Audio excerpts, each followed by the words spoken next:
want to welcome you all personally to Weinbrenner Shoe Company. One thing to sell shoes for many years. A lot of us have been doing that. As Dick's told you, I've been doing that since 1984 or 5, and then but it's another to actually see how they actually manufacture footwear, and it's quite a unique process.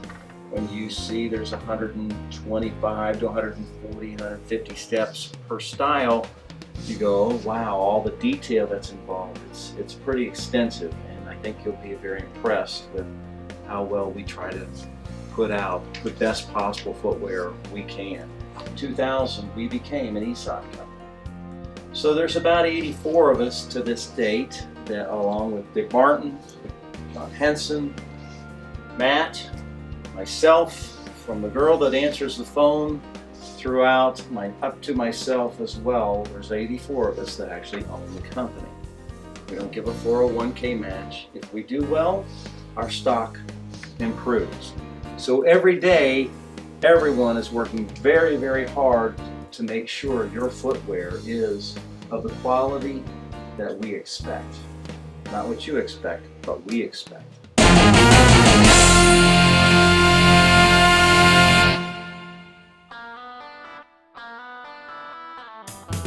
Historically, the purchasing of our raw materials is all part of the planning process.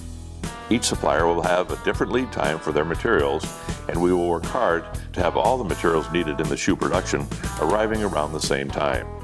We do stock some of the basic materials needed, such as eyelets, thread, outsoles, midsoles, and linings, with the major component being the leather, which is normally purchased to arrive just before the production is scheduled. Leather shoe upper parts are generally cut with dies by machines. This is far from an automatic process for a number of reasons.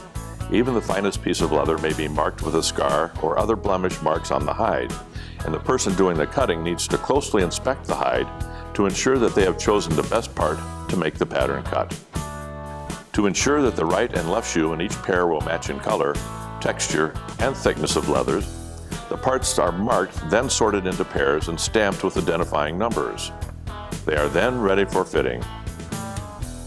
Important for comfort as well as for appearance, skiving is among the more highly skilled fitting operations. Its purpose is to reduce the thickness of the edges of the leather upper parts, which are to be folded or which to be lapped over, otherwise joined to another part. The skiving machine cuts a bevel on the flush side at the edge of the leather as the operator guides the upper part past the rapidly rotating razor-sharp knife.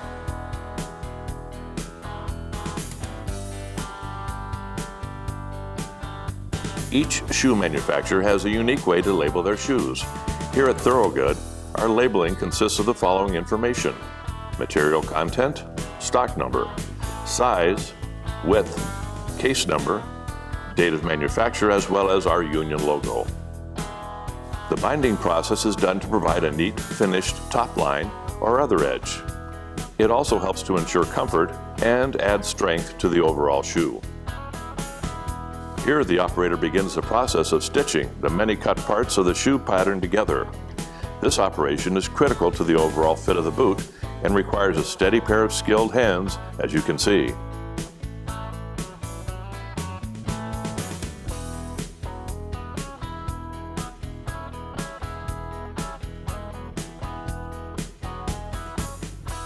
The number of different steps included in this group may range from more than 60 to as few as 15.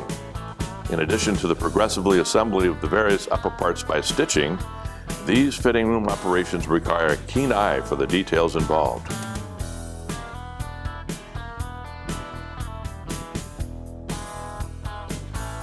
Lasting is a series of forming operations in which the shoe upper and the lining are drawn down tightly to the last over which the shoe is made and then fastened to the insole of the shoe. The shoe upper and lining must be properly conformed to the last in order that the tension or stress on the upper will be evenly distributed, and the upper and the lining will be smooth and free from wrinkles when the last is removed.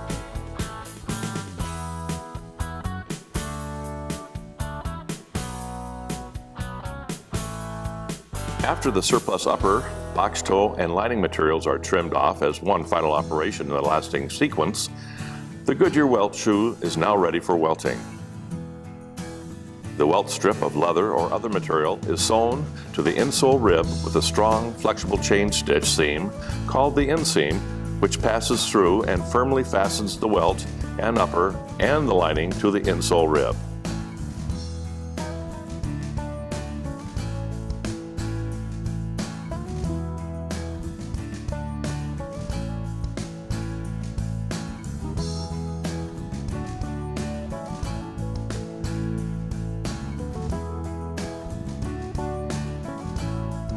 A strong tempered steel or fiberglass shank is attached to the insole with a quick setting cement. With the shank in position, the area between the trimmed insole ribs is filled with a ground cork and cement compound to level the shoe bottom. This filler also cushions and helps insulate the foot.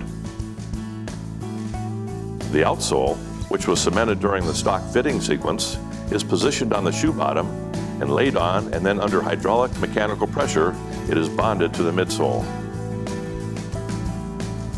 The assembled welt and outsole are now trimmed and rounded close to the outline desired in the finished shoe, and the shoe is ready for the next operation.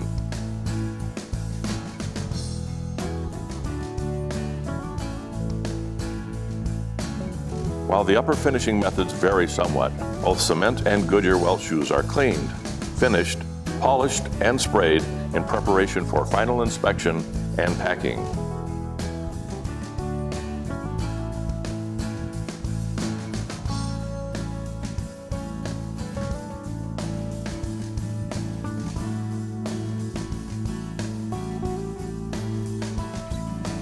As you have seen, this high-quality footwear is efficiently produced by Weinbrenner Shoe Company and is not made by just pushing a button. These shoes are handcrafted by a long series of skilled craftsmen and women.